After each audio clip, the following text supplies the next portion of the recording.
The shattered pieces of my favorite vase lay scattered across the hardwood floor, a fitting metaphor for my crumbling marriage.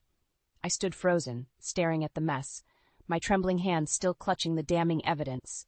Alex's phone with a string of intimate text messages from someone named Margaret. "Stephanie, I can explain." Alex's voice cracked behind me. I whirled around, my eyes blazing. "Explain? Explain what, Alex? How you've been lying to me? Cheating on me?" My voice rose with each accusation. He took a step forward, hands raised in surrender. "It's not what you think. Margaret's just what?" I spat. "A friend? A colleague? Don't insult my intelligence." The tension in the room was palpable, thick enough to choke on. I could see the panic in Alex's eyes, the way he kept glancing at the door as if plotting his escape. "How long?" I demanded. "Steph, please, how?" "Long," he sighed, shoulders sagging. 6 months. The admission hit me like a physical blow. 6 months, half a year of lies, of betrayal. I stumbled backward, gripping the edge of the kitchen counter for support. "I'm sorry," Alex whispered. "I never meant for this to happen." A bitter laugh escaped my lips. "Oh, you never meant for it to happen? What, did you trip and fall into her bed?" "It's not like that," he protested weakly. "Then what is it like, Alex? Please enlighten me." He ran a hand through his hair, a gesture I once found endearing. Now it just made my stomach churn. "Things haven't been great between us lately. You're always working, always stressed. Margaret," she listened. She understood. "And I don't?" I felt my anger rising again. "I've supported you, Alex. I've worked my ass off so you could stay home, pursue your passions. Was this how you repaid me?" The doorbell rang, startling us both. I glanced at the clock, 3:15 p.m., right on time. "That's Laura," I said. My voice suddenly calm. "I asked her to come over." Alex's eyes widened. "You told Laura?" "No," I replied, moving towards the door. "But I'm about to." "Stephanie, wait." I yanked open the door, revealing Laura's concerned face. "Hey, sweetie. I came as soon as I got your message. What's wrong?" I stepped aside, allowing her to enter. "Laura, I'm so glad you're here. I need your help. It seems your dear friend Alex has been having an affair." Laura gasped, her gaze darting between Alex and me. "What? Alex, is this true?" Alex's face had gone pale. "Laura, it's complicated. You don't understand." "Oh, I think I understand perfectly," Laura cut him off, her voice ice cold. She turned to me, wrapping an arm around my shoulders. "What do you need, Steph?" I took a deep breath, feeling a strange sense of calm wash over me. "I need you to help me pack a bag. I'm staying at my mother's tonight." "Of course," Laura nodded, shooting Alex a withering glare.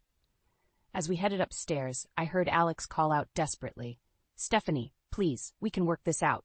Don't leave." I paused on the stairs, turning to face him one last time. "You know, Alex, when Laura introduced us, I thought I'd found my happily ever after. Guess I was wrong." With that, I continued up the stairs, leaving Alex standing alone in the wreckage of our living room and our marriage. As I threw clothes into a suitcase, my mind raced with questions. How had we gotten here? What would I do now? And most importantly, how would I make Alex pay for what he'd done? One thing was certain. This was far from over. The gentle hum of my mother's ancient coffee maker filled the kitchen as I sat at her worn oak table, staring into the depths of my mug. It had been 3 days since I'd left Alex, and the pain hadn't dulled one bit. "Sweetie, you need to eat something," Mom said, sliding a plate of toast in front of me. I shook my head. "I'm not hungry," she sighed, taking the seat across from me. "Stephanie, I know you're hurting, but starving yourself won't solve anything." "Nothing will solve this, Mom," I muttered. The doorbell rang, startling us both. Mom rose to answer it, and I heard Laura's voice in the hallway. A moment later, they both entered the kitchen. "Hey, Steph," Laura said softly, her eyes full of concern. "How are you holding up?" I shrugged, unable to form words. Laura sat beside me, placing a comforting hand on my arm. "I brought you something," she said, sliding an envelope across the table. "It's the information on that divorce lawyer I told you about." The word divorce hit me like a punch to the gut. "I don't know if I'm ready for that," I whispered. Laura's expression hardened. "Steph, you can't let him get away with this. You deserve better." "But what if it was just a one-time thing?" I heard myself say, hating how weak I sounded. "Maybe we could work it out." "Stephanie Marie," my mother's sharp tone cut through my thoughts. "Don't you dare make excuses for that man. He betrayed you." I felt tears welling up in my eyes. "I know, but We've been together for so long. How did we end up here? Laura squeezed my hand. Why don't you tell us about it? Sometimes talking helps. I took a deep breath, memories flooding back. Do you remember when we first met? At that charity gala? Laura nodded, a small smile on her face. Of course, you were working yourself to death, and I was determined to find you a nice guy to balance you out. And you introduced me to Alex, I said, my voice barely above a whisper. He was so charming, so attentive. Remember how he brought me coffee every morning at the office for a week straight? He certainly knew how to make an impression, Mom chimed in. I nodded, lost in the memories. He was so supportive of my career, always pushing me to go for promotions, to take on more responsibility. He said he was proud of my ambition. What changed? Laura asked gently. I shrugged, feeling the familiar ache in my chest. I don't know. After I got that big promotion last year, things just shifted. He started complaining about how much I worked, how I was never home. It's like he resented my success. Men often do, Mom muttered. But that's no excuse for cheating, Laura added firmly. I nodded, feeling a spark of anger ignite within me. You're right, it's not. Just then my phone buzzed. I glanced at it, my heart racing when I saw Alex's name on the screen. It's him, I said, my voice shaking. Laura's eyes narrowed. What does he want? I opened the message, my hands trembling. As I read it, I felt the blood drain from my face. Steph? Mom's voice sounded far away. What is it? I looked up, meeting their concerned gazes. He wants to meet. Says he has something important to tell me. Laura scoffed. Probably more lies. But something in Alex's message nagged at me. The tone was different, almost desperate. I think I should go, I said, surprising myself. Absolutely not, Mom protested. Stephanie, you can't be serious, Laura added. I stood up, suddenly feeling more alive than I had in days. I need to know what he has to say. I need closure. They exchanged worried glances, but I had made up my mind. Whatever Alex had to tell me, I was ready to face it. And if he thought this would be an easy reconciliation, he had another thing coming. As I grabbed my coat and keys, I felt a strange mix of dread and anticipation. This meeting could change everything, and I was determined to come out on top. The coffee shop bustled with afternoon activity as I sat across from Alex, my hands wrapped tightly around a steaming mug. His eyes were bloodshot, his usually neatly trimmed beard unkempt. He looked as terrible as I felt. Thanks for meeting me, Steph, he said, his voice hoarse. I nodded curtly. What's this about, Alex? He took a deep breath. I wanted to apologize. What I did, it's unforgivable. But there's something else you need to know. My heart raced. What could be worse than what he'd already done? Margaret's pregnant, he blurted out. The world seemed to tilt on its axis. I gripped the table, feeling dizzy.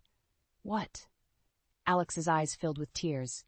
I'm so sorry, Stephanie. I never meant for any of this to happen. Rage bubbled up inside me. You never meant for it to happen? You had an affair, Alex, and now she's pregnant? How could you be so careless? He flinched at my words. I know, I messed up, but I want to make things right. I want to come home to work on our marriage. I laughed bitterly. Our marriage? There is no our anymore, Alex. You destroyed that the moment you decided to cheat. Please, Steph, he pleaded. I love you. We can get through this. I stood up abruptly, my chair scraping loudly against the floor. No, we can't. It's over, Alex. As I stormed out of the coffee shop, my mind reeled. Pregnant. The word echoed in my head, a cruel reminder of what I'd always wanted but never had. Alex and I had tried for years to have a child with no success. And now, this woman, this stranger, was carrying his baby. I found myself walking aimlessly, tears blurring my vision. Memories flooded back of the day Alex suggested he become a stay-at-home husband after my big promotion. You've worked so hard for this, Steph, he had said, his eyes shining with pride. Let me take care of everything else. You focus on your career. I had been hesitant at first. Are you sure? What about your job? He'd waved off my concerns. My freelance work is flexible. Besides, I've always wanted to try my hand at writing that novel. This is the perfect opportunity. I'd been so touched by his offer, so grateful for his support. Now, looking back, I wondered if that had been the beginning of the end. My phone buzzed insistently in my pocket. I pulled it out to see multiple missed calls from Laura and my mother. Taking a deep breath, I dialed Laura's number. Steph, are you okay? What happened? Laura's worried voice came through. She's pregnant, I said flatly. There was a moment of stunned silence. "Oh, Steph, I'm so sorry. Can you come get me? I don't think I should be alone right now." "Of course. Where are you?" I looked around, realizing I'd wandered into a park. Oakwood Park, near the fountain. "I'll be there in 10 minutes. Don't move." As I waited for Laura, I sat on a nearby bench, watching families stroll by. Children laughed and played, their parents smiling indulgently. It was a scene I'd always imagined for myself and Alex. Now that dream was shattered. Laura's car pulled up and she rushed over, enveloping me in a tight hug. "Oh, honey," she murmured. As we drove back to my mother's house, Laura kept glancing at me worriedly. "What are you going to do?" I stared out the window, my mind racing. "I don't know, but I can't let him get away with this. He doesn't get to destroy our marriage and start a new family like nothing happened." Laura's grip tightened on the steering wheel. "What are you saying, Steph?" I turned to her, a newfound determination in my voice. "I'm saying it's time I fought back. Alex thinks he can have it all? Well, he's about to learn how wrong he is." As we pulled into my mother's driveway, I felt a shift within me. The pain and shock were still there, but now they were fuel for something else, a burning desire for justice. Alex had no idea what was coming his way. I stood in the doorway of our once pristine kitchen, surveying the chaos before me. Dirty dishes piled high in the sink, takeout containers littered the counters, and a thin layer of dust coated every surface. This wasn't the home I'd left in Alex's care when I'd thrown myself into my new promotion 6 months ago. "Alex?" I called out, my voice echoing through the eerily quiet house. No response. I checked my watch, 7:30 p.m. He should be home by now. As I moved through the house, the neglect became more apparent. Laundry baskets overflowed with unwashed clothes. Mail was scattered across the coffee table, and Alex's home office looked like it hadn't been touched in weeks. My phone buzzed. A text from Alex. "Working late. Don't wait up." I felt a familiar twinge of disappointment, mixed with a new sense of suspicion. This wasn't the first time he'd sent such a message lately. Determined to salvage something of my evening, I rolled up my sleeves and started tackling the kitchen mess. As I scrubbed and sorted, my mind wandered to the early days of our marriage, when Alex had been so eager to take on the role of house husband. "You focus on your career, Steph," he'd said. "I'll take care of everything here." Those words rang hollow now as I wiped down counters and loaded the dishwasher. What had changed? As I reached for a stack of mail to organize, an unfamiliar envelope caught my eye. It was addressed to Alex with no return address. My heart raced as I held it, debating whether to open it. Before I could decide, my phone rang. It was Laura. "Hey, Steph, how are things?" I sighed, sinking into a kitchen chair. "Not great, Laura. The house is a disaster. Alex is working late again, and I just found a suspicious letter." "A letter?" Laura's voice sharpened. "What kind of letter?" "I don't know. I haven't opened it." "Well, why the hell not?" Laura demanded. "Steph, you need to know what's going on." I hesitated, my fingers tracing the edge of the envelope. "It feels wrong, like I'm invading his privacy," Laura scoffed. "Privacy? Stephanie, wake up. Something's not right here. You need to protect yourself." Her words hit me like a splash of cold water. She was right. I'd been making excuses for Alex's behavior for too long. With trembling hands, I tore open the envelope. Inside was a single sheet of paper, a bank statement. As I scanned the document, my blood ran cold. "Laura," I whispered, "he's been moving money, large amounts, to an account I've never seen before." "Oh, Steph." Laura's voice was filled with sympathy and anger. "I think it's time you face facts. Alex is up to something, and it's not good." As the reality of the situation sank in, I felt a strange calm settle over me. You're right. I can't ignore this anymore. "What are you going to do?" I stood up, a plan already forming in my mind. "First, I'm going to call a locksmith. Then I'm calling a lawyer." "That's my girl," Laura said fiercely. "Do you want me to come over?" "No," I replied, surprising myself with the steel in my voice. "I need to handle this on my own. But thank you, Laura, for everything." As I ended the call, I looked around at the mess of our home, a perfect reflection of the mess our marriage had become. But amidst the chaos, I felt a spark of determination ignite within me. Alex thought he could neglect our home, our marriage, and now potentially steal from me. He was about to learn just how wrong he was. I picked up my phone again, this time dialing the locksmith. As it rang, I made a silent vow to myself, No more excuses, no more turning a blind eye. It was time to take control of my life again, starting right now. The locksmith answered, and I spoke with newfound resolve. "Hello, I need to change the locks on my house. How soon can you get here?" The sound of keys jingling in the lock jolted me awake. I glanced at the clock, 2:37 a.m. Alex was just getting home. I sat up in bed, my heart pounding, ready for the confrontation I'd been rehearsing all night. "Stephanie?" Alex's surprised voice carried from the hallway. "Why are you still up?" I stepped out of the bedroom, arms crossed. "We need to talk, Alex." He stumbled slightly, the smell of alcohol wafting off him. "Can it wait until morning? I'm tired." "No," I said firmly. "It can't." Alex sighed, running a hand through his disheveled hair. "Fine. What's so urgent?" I took a deep breath. "I know about the money, Alex Tra, the secret account. What I don't know is why. Care to explain?" His face paled, eyes darting nervously. I don't know what you're talking about." "Don't lie to me," I snapped, my patience finally snapping. "I saw the bank statement. You've been moving large sums of money. Money we don't have, by the way. What's going on?" Alex slumped against the wall, suddenly looking very small. I made some bad investments. I was trying to fix it before you found out." "Bad investments?" I echoed, disbelief coloring my voice. "How bad?" He wouldn't meet my eyes. "We're in debt, Steph.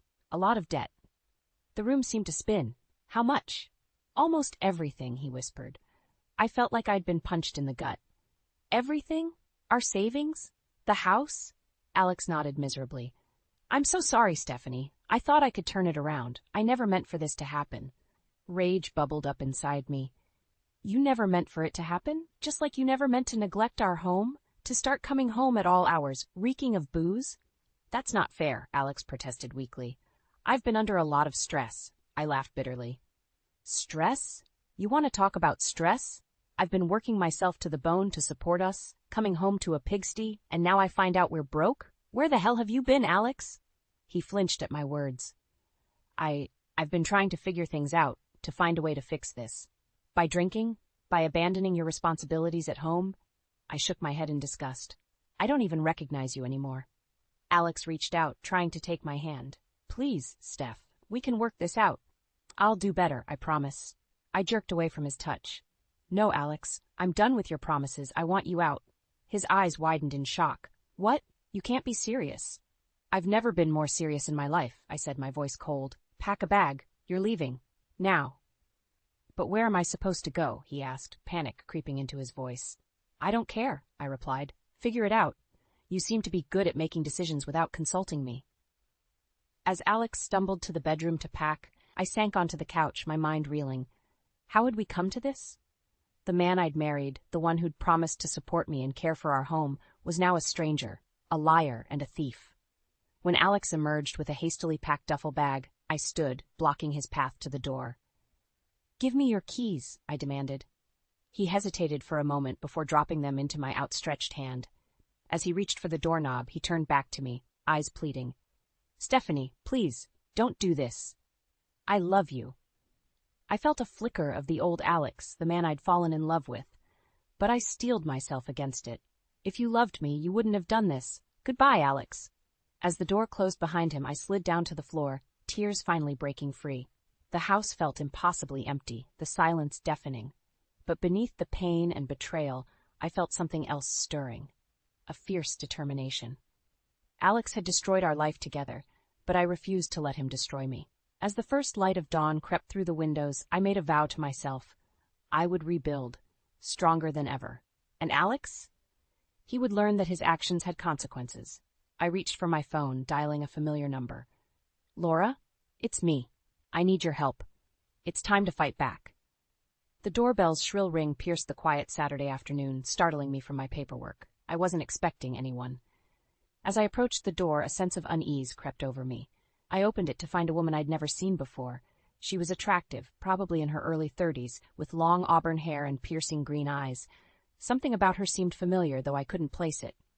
"Can I help you?" I asked, my guard up. The woman's eyes were red-rimmed, as if she'd been crying. "Are you Stephanie, Alex's wife?" My heart skipped a beat. "Yes, I am. And you are?" She took a shaky breath. "I'm Margaret. I think we need to talk." The name hit me like a punch to the gut. Margaret, the woman from Alex's text messages, his pregnant mistress. I wanted to slam the door in her face, but curiosity won out. "Come in," I said, my voice cold. Margaret perched nervously on the edge of the sofa, wringing her hands. "I'm so sorry to show up like this, but I didn't know what else to do. Alex, he's been lying to me, to both of us." I laughed bitterly. "That doesn't surprise me. What did he tell you?" "He said you two were separated," Margaret whispered. "That you were filing for divorce. He told me he loved me, that we were going to start a family together." Each word was like a knife twisting in my chest. "Well, he lied. We're not separated, and I only found out about his infidelity recently, including your condition." Margaret's eyes widened. "You know about the baby?" I nodded, fighting back tears. "Alex told me, right before I kicked him out." "Oh God," Margaret moaned, burying her face in her hands. "I'm so sorry. I never would have if I'd known." As I watched her break down, my anger shifted. This woman wasn't my enemy. She was another victim of Alex's lies. "Margaret," I said gently, "how did you find out the truth?" She looked up, her mascara streaking down her cheeks. "I saw him with another woman. When I confronted him, he admitted there were others. I'm not the only one." The room seemed to spin. "Others? How many?" Margaret shrugged helplessly. "He didn't say exactly, but at least 3 that I know of. I felt like I might be sick. 3 other women, plus Margaret. How long had this been going on? How deep did Alex's web of lies go?" As if reading my thoughts, Margaret pulled out her phone. "I have proof, text messages, photos. I thought you should know." With trembling hands, I took the phone. As I scrolled through the evidence of Alex's betrayal, a cold fury settled over me. This wasn't just an affair. This was systematic deception on a scale I could barely comprehend. "Thank you for telling me," I said, handing back the phone. "What are you going to do now?" Margaret placed a protective hand over her stomach. "I don't know. I can't trust anything Alex told me. I feel so lost." In that moment, looking at this broken woman carrying my husband's child, I made a decision. "Listen, Margaret, what Alex did to us, it's unforgivable. But we don't have to go through this alone." She looked up, hope flickering in her eyes. "What do you mean?" "I mean, we can help each other," I said, surprising myself with the conviction in my voice. "We can expose Alex for who he really is, make sure he can't do this to anyone else." Margaret nodded slowly. "You're right, but how?" I stood up, a plan already forming in my mind. "First, we need to find the other women. Then we're going to need a good lawyer." As Margaret left, armed with my contact information and a newfound sense of purpose, I felt a strange mix of emotions. Anger, betrayal, and grief warred within me. But there was something else too, a fierce determination. Alex had underestimated me. He thought he could play us all for fools, but he was about to learn a harsh lesson. I wasn't just his wife anymore. I was a woman scorned, with an army of allies, and we were coming for him. I picked up my phone, my fingers flying over the keys as I typed a message to Laura. "You're not going to believe what just happened. We need to talk. Now." The game had changed, and I was ready to fight. The manila envelope felt heavy in my hands as I sat in the private investigator's dimly lit office. My heart raced, knowing that inside were the answers I'd been seeking and dreading.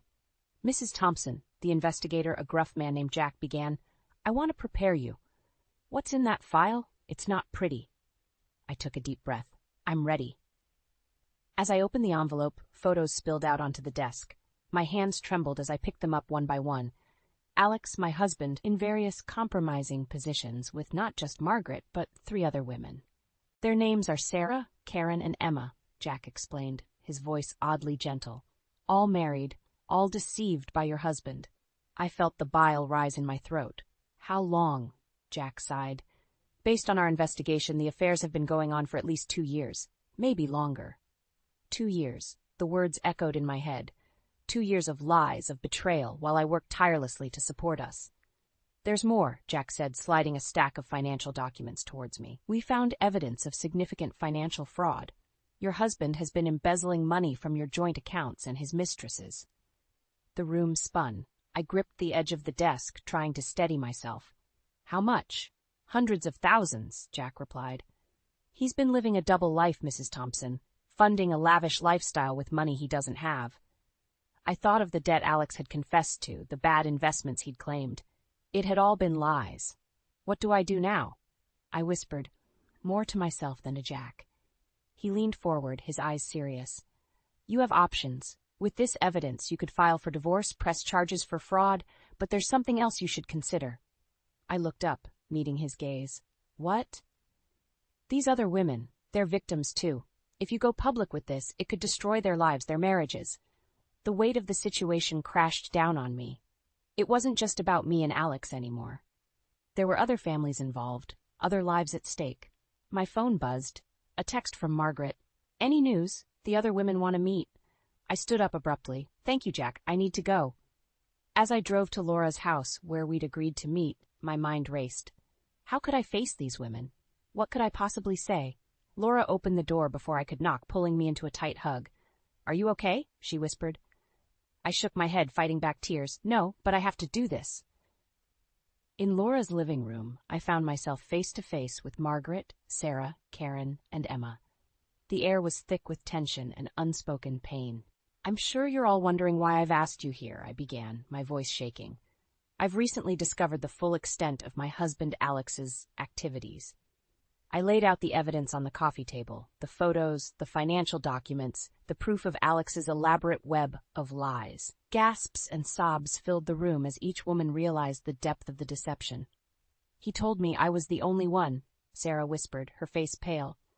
He promised to leave his wife for me, Emma added, her eyes filled with tears. As I watched these women, these strangers bound together by one man's betrayal, something shifted inside me. The anger and pain I'd been carrying transformed into a fierce determination. Ladies, I said, my voice stronger now, we have a choice to make. We can let Alex's actions destroy us, or we can fight back. Together. Karen looked up, a spark of hope in her eyes. What do you mean? I took a deep breath, the plan forming as I spoke. We pool our resources, our evidence. We go after him, legally, financially, publicly. We make sure he can never do this to anyone else again.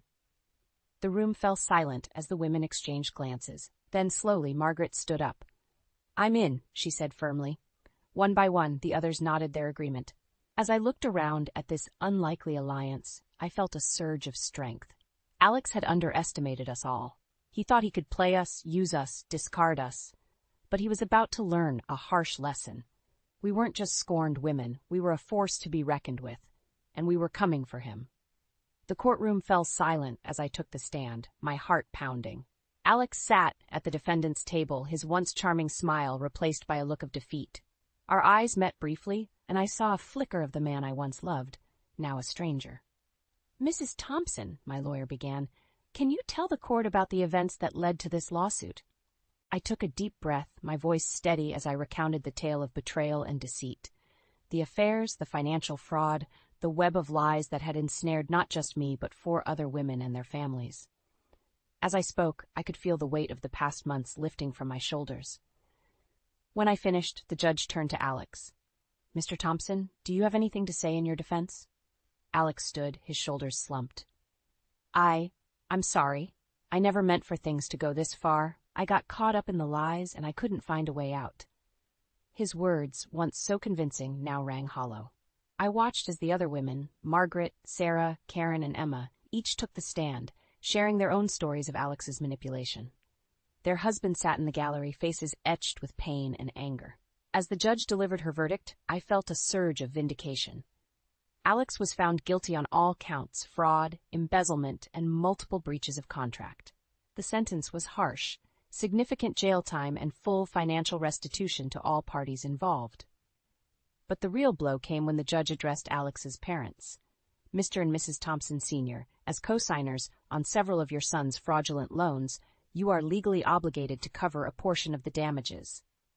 I watched as Alex's parents, who had always treated me with thinly veiled disdain, crumbled under the weight of their son's actions. In that moment, I felt no joy, only a profound sadness for all the lives Alex had destroyed. As we left the courthouse, Laura squeezed my hand. It's over, Steph. You did it. I nodded, tears pricking my eyes. We did it. All of us. The other women gathered around, a strange sisterhood forged in shared pain and triumph. Margaret, her hand resting on her swollen belly, smiled sadly. What happens now? Now, I said, surprising myself with the strength in my voice, we heal. We move forward. In the weeks that followed, I threw myself into rebuilding my life. I sold the house, too full of painful memories, and found a cozy apartment closer to work. The settlement from the lawsuit provided a cushion, but more importantly, it gave me the freedom to start fresh. One sunny afternoon, as I was unpacking boxes in my new place, my phone buzzed with a text from Laura. "Dinner tonight? The whole gang wants to celebrate your promotion." I smiled, realizing I hadn't told her yet. After years of hard work, I'd finally been named partner at my firm. It felt like a validation of everything I'd been through, a reminder that I was more than just Alex's wife or victim. As I got ready for dinner, I caught sight of myself in the mirror. The woman staring back at me was different from the one who had first discovered Alex's betrayal. Stronger, wiser, with a glint of hard-won confidence in her eyes. At the restaurant, I was greeted by a chorus of cheers. Laura, my mother, and even the other women, now friends, had gathered to celebrate. As we raised our glasses in a toast, I felt a warmth spread through my chest. "To new beginnings," Laura said, grinning. "And to the power of women standing together," Margaret added, winking at me. I lifted my glass, looking around at these incredible women who had become my support system, my family. "To resilience," I said, "and to writing our own happy endings." As laughter and conversation flowed around me, I realized that this moment of joy, of connection, was the real victory. Alex had tried to break me, to diminish me. Instead, he had inadvertently set me free. Free to discover my own strength, to forge new bonds, to become the woman I was always meant to be. The path ahead was still uncertain, but for the first time in a long time, I was excited about the future. Whatever came next, I knew I could handle it. After all, I had survived the worst and come out stronger. This wasn't just an ending, it was a new beginning, and I was ready to embrace it with open arms.